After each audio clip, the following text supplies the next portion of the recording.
ఈ షాపుకి వచ్చాను. గేర్ బాక్స్ లో ఉన్న ఆయిల్ వచ్చేసి రేడియేటర్ లోకి వచ్చి నా బండికి ఖర్చు పెట్టేసింది. మనిషి ఎంత ఆరోగ్యంగా ఉండాలో మనం తోలే కారు కూడా అంతే ఆరోగ్యంగా ఉండాలి. ఈ షాప్ లో రేడియేటర్ తీసుకున్నాను. 16 దినాల రూపాయ పడింది. మన ఇండియా డబ్బులు ఎంతో కామెంట్ చేయండి తెలిస్తే.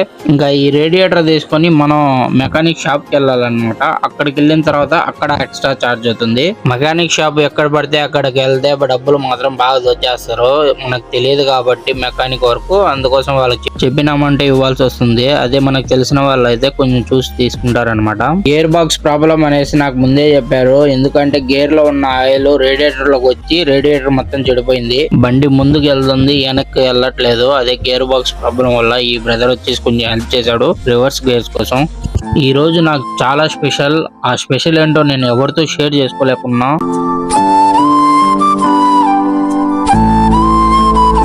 మనసు నిజంగా చాలా బాధేస్తుంది. నా బాధ